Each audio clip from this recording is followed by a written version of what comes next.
शांति प्रक्रिया में योगदान देने के लिए पूर्ण रूप से तैयार है। हम इंडो पैसिफिक में इटली की सक्रिय भागीदारी का भी स्वागत करते हैं।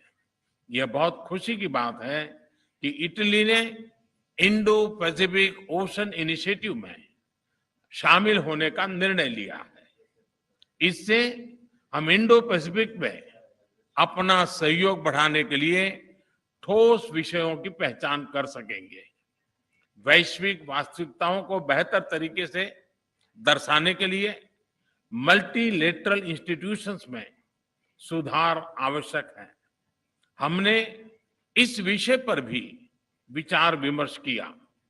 एक्सेलेंसी, आज शाम आप रायसीना डायलॉग में चीफ गेस्ट के तौर पर शामिल होंगी। वहां आपका संबोधन सुनने के लिए हम सभी बहुत उत्सुक हैं। आपकी इस भारत यात्रा और हमारी उपयोगी चर्चा के लिए आपका, आपके डेलीगेशन का बहुत बहुत धन्यवाद। And your delegation. Thank you, sir. Now I call upon Her Excellency Ms. Yogdina Meloni, President of the Council of Ministers of the Italian Republic, to deliver her remarks. Ma'am, the floor is yours. Dunque, buon pomeriggio a tutti. Ovviamente non posso Good evening to you all. partire dal ringraziare. Let me, first of all, thank Prime Minister Modi and India as a whole for the wonderful welcome that has been given to us. And this is a further evidence of our hospitality, which is known the world over. But this is a further evidence of the deep friendship that is uniting our respective countries. And we are celebrating 75th year of such relations. And this has also been proven by the fact that this is my first bilateral visit in this region ever since I took office. And we want to further boost this relation. And this is the reason why we have decided to turn our partnership in a strategic partnership, because we have a very solid relationship. Just let me mention the trade relation. Let me just mention that in terms of trade between Italy and India, we have reached the record figure of almost 15 billion euros, which we have almost, and in 2 years we have more than doubled this trade. But we firmly believe that we can do even more than that. We firmly believe that for instance, reinserting direct flights between India and Italy can facilitate trade and investments.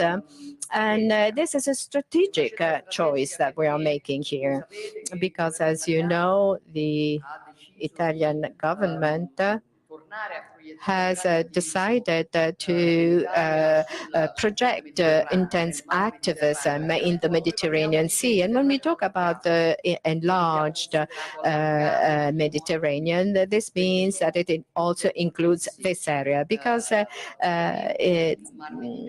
Mediterranean Sea is interconnected with the Indo-Pacific, and we want to further increase this interconnection. We have many similarities. We are two peninsulas. We are 2,000-old tradition, relatively younger states, regions which have hard fought for their independence, for their freedom. So I think that there are many elements which bring us close to each other for the preservation of identity, which is one of the basic conditions to preserve the rights of one's own people. So there's a lot to be working on together, starting from some sectors where we want to enhance our cooperation. Let me mention defense, which was mentioned by the Prime Minister, and energy security. India has set up major objectives in this connection. India lavorare in maniera estremamente wants forte sul tema, ad esempio, to della produzione di energia da fonti work rinnovabili. in terms of energy coming from renewables. And I think this is a very smart decision. And this is a sector wherein we can cooperate. And we have full convergence on this. And then we have to mention digital transition. We are working on very important projects which are connecting our two respective countries on this. And then emerging technologies, cybersecurity, space. These are all strategic issues, sectors in which we want to work together. And I think that much more can be done.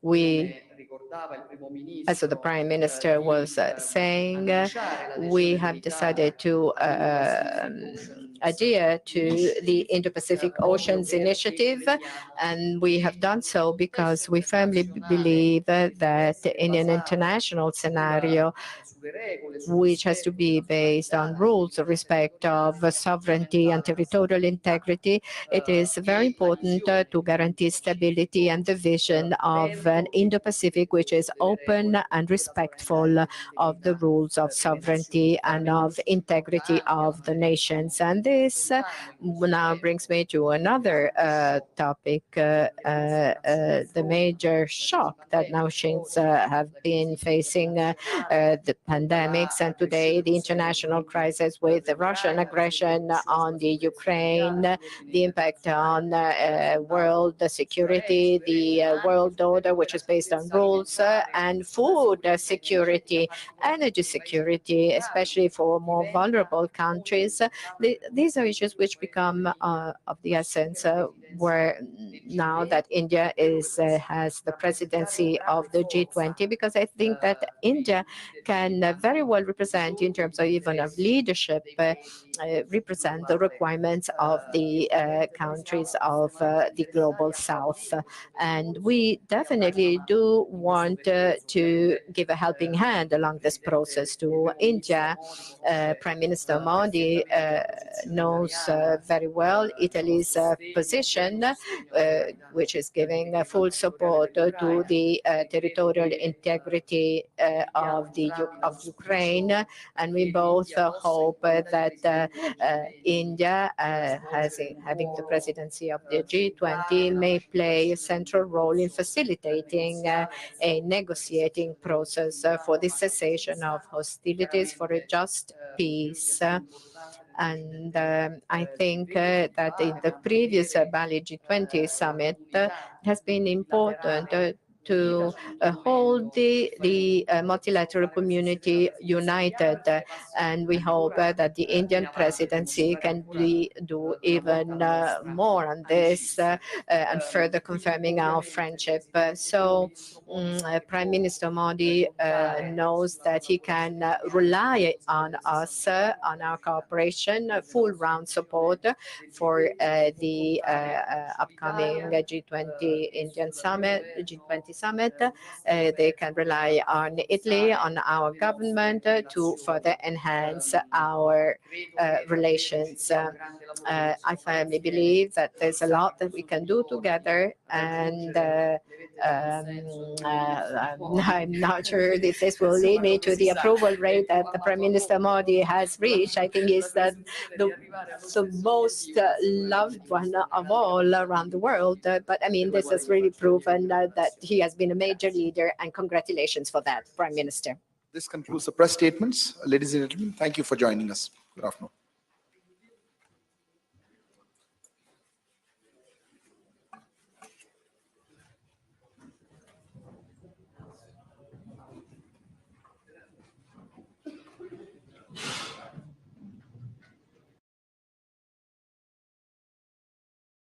આ નવા maintenance હેડને indeed પરથી higher કર્યો? ના sir, તે મારા પડોશીનો ભાઈ છે.